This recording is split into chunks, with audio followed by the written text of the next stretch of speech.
Firms that are considered investment advisors are always placed into one of two buckets on this exam. The first one being state registered advisors, subject to state laws and regulations, basically the Uniform Securities Act, and are regulated by the state administrator. That's bucket number one. Bucket number two would be federal covered advisors, or what we sometimes just call covered advisors. These are advisors that are subject to the Investment Advisors Act of 1940 and are regulated by the Securities and Exchange Commission. Maybe an easy way of putting that would be we have investment advisors that are subject to state registration and regulation, and we have investment advisors that are subject to federal registration and regulation. Investment advisors will always fall into one of those two categories, and they'll never be considered both at the same time. The best way to conceptualize this topic for the exam is to know when an investment advisor is either eligible for federal covered status, mandatorily required to register as a federal covered advisor, or even when a federal covered advisor must deregister and go back to the states. That, in fact, will be what we cover today. So first, what is a federal covered advisor? We've already said this. This is an investment advisor registered with the Securities and Exchange Commission and subject to the laws and regulations of the Investment Advisors Act of 1940. When is an investment advisor eligible to register as a federal covered advisor?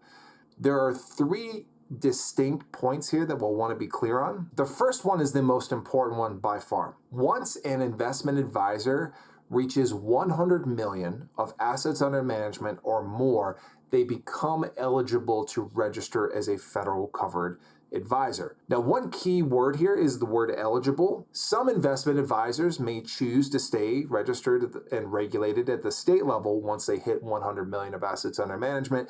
That really depends on the company itself. Every state has their own state administrator. The size of the state administrator really depends on the size of the state. So if you were to compare California state administrator to, say, North Dakota state administrator, you'd see a great difference in the size of those offices. It doesn't really matter what state administrator we're talking about. The SEC has more resources, has more money, and frankly, just more power than any state administrator out there, which is why we have the larger investment advisors under their regulation. The second way an investment advisor becomes eligible for federal covered status is when they start engaging clients in 15 or more states. That is what we call a multi-state advisor once they get to that level. I think this is a way for the regulators to say, hey, once you're doing business in 15 or more states, it's up to you. You can register and deal with every state administrator in all of those states, and it could be 50 states potentially, or you can register with the SEC and have them be your primary regulator. I've never been a compliance officer in my life, but I would assume that if you're looking to comply with rules and regulations and are dealing with regulators, let's say you're in 30 different states. To me, it sounds like it would be easier to deal with one SEC than it would be to deal with 30 different state administrators or however many different states you're in. So bottom line, hey, if you're doing a bunch of business over 15 or more states, then great. You can become a federal covered advisor and deal with one SEC. Now, to be clear, even federal covered advisors still have to deal somewhat with state administrators in the states that they're doing business in. But still, do you want your primary regulator to be one party or, 15 plus parties? It just depends on how the investment advisor wants to manage its business. One last eligibility here, and that is for pension consultants only. This is a really unique rule only applicable to this type of person. If you don't already know, a pension is a type of retirement plan, kind of an old school retirement plan that doesn't really exist as much as it did in the past. But the idea was, hey, I work for an organization for 20 years. Once I retire, they pay me until the day I die. In order for an organization to offer that type of retirement plan where they're paying the retirees, they have to set aside a good amount of money and invest that money over time to make sure that they have the ability of paying the retirees. So a pension consultant would be a type of investment advisor, as you've learned with IA 1092. This is a type of investment advisor. They have to register as an investment advisor. The question really is, are they state registered or are they federal covered? Well, back to the eligibility part of it, If we have a pension consultant advising on 200 million or more, that is when they're eligible to be registered as a federal covered advisor. Be careful with this one. You might remember it, but not remember it that it only applies to pension consultants.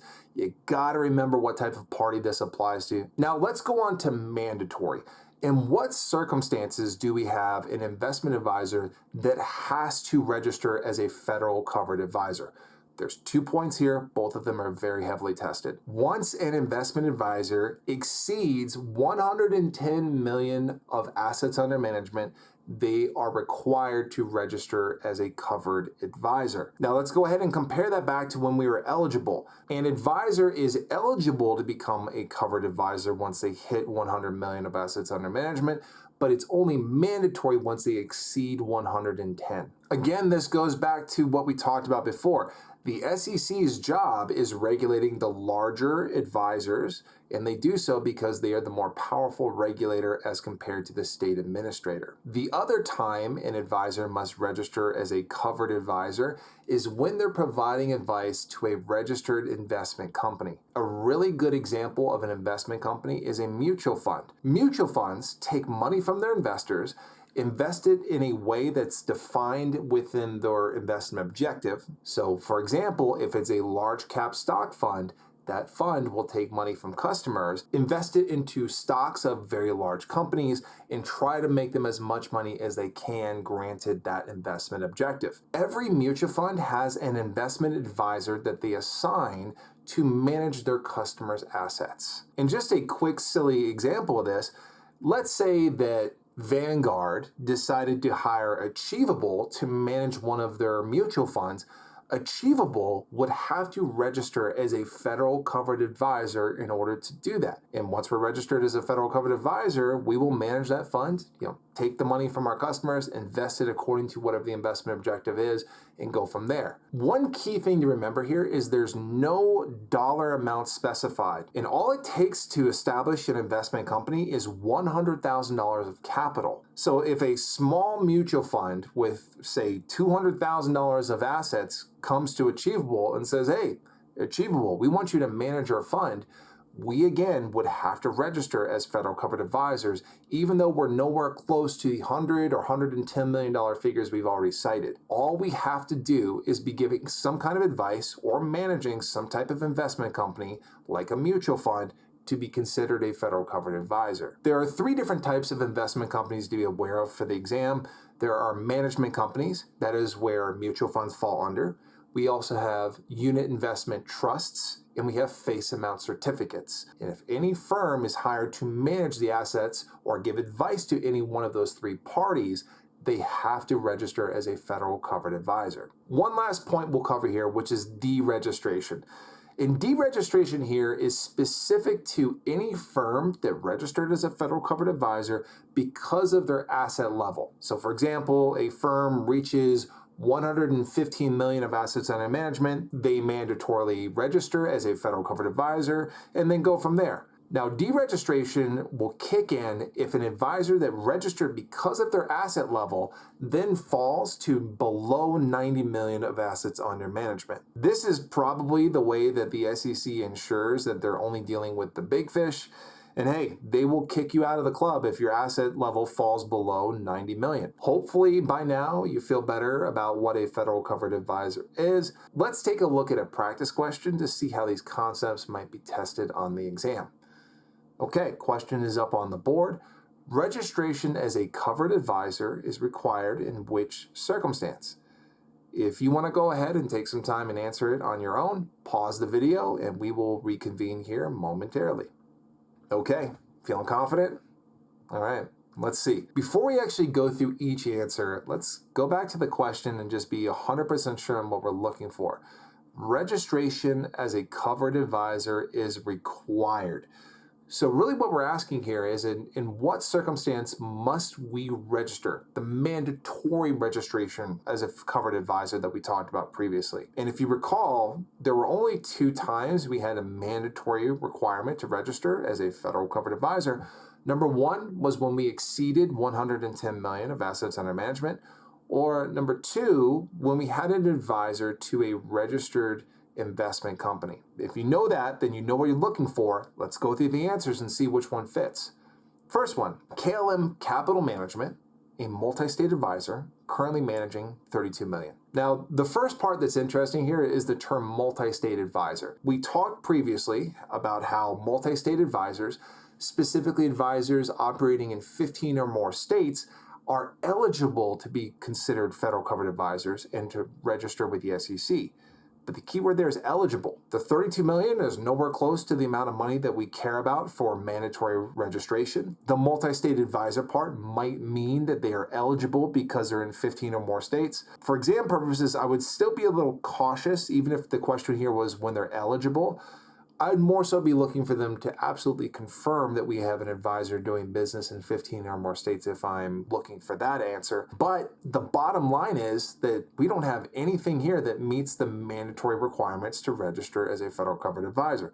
So that first answer is not going to be our right answer. We'll go ahead and eliminate that. Second answer, FFF Advisors, a firm managing a unit investment trust with a $55 million portfolio. Okay, 55 million is nowhere close to exceeding 110 million. In fact, we're just halfway there with 55 million, but that's not the part that's interesting here. This is a firm that manages a unit investment trust. And if you recall, a unit investment trust is one of the three types of investment companies. This is an advisor that is giving advice to a registered investment company, which is one of the two mandatory requirements to register as a covered advisor. This has to be our right answer. Now, of course, you've got to keep going through the answers to make sure there's not either a better answer or just to make sure we can actually eliminate the other two answers. So let's go through the other two.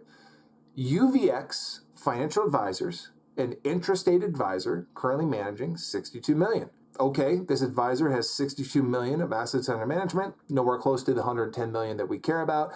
They're also intrastate, which means they're operating in one state only. Not only would this advisor not even be eligible to be registered as a federal covered advisor, they in fact are kind of pigeonholed into state registration by virtue of them being an intrastate advisor. This is a concept that you can actually apply in multiple areas on this exam. Anytime we have a professional operating in one state only, they almost always are just going to register with that state only. There is no federal registration. This is a concept that goes beyond finance and frankly is just how our government works. In order for the federal government to get involved with something, we're typically looking for the thing they're regulating to fall into an interstate category, meaning it's crossing state lines. If something is happening in one state only, that almost always will be subject to state regulation only. And again, that's just how our government works. The last answer, GHI Investment Management Company, currently managing $108 million in assets. Now, the number here is the interesting one. With $108 million of assets under management, this advisor certainly could register as a federal covered advisor, but they're not quite exceeding 110 million yet, so they're not yet into mandatory territory. They're still eligible. They can go either way, but they are not forced to register as a federal covered advisor until they exceed that $110 million mark. So we can eliminate that last one there as well. To summarize it all, there are only two instances an investment advisor would mandatorily be required to register as federal covered, and that would be one, if they're exceeding 110 million of assets under management, or two, if they're hired to give advice to any registered investment company. Hi, I'm Brandon. If you enjoyed this video, then you'll love the courses I authored with Achievable. They include tons of real-world examples, more videos just like these on dozens of key topics, a built-in study planner, hundreds of chapter review questions, and unlimited practice exams. Our courses are competitively priced, and you can try them out for free first to see if our style is the right fit for you. Follow the links below in the description to get started.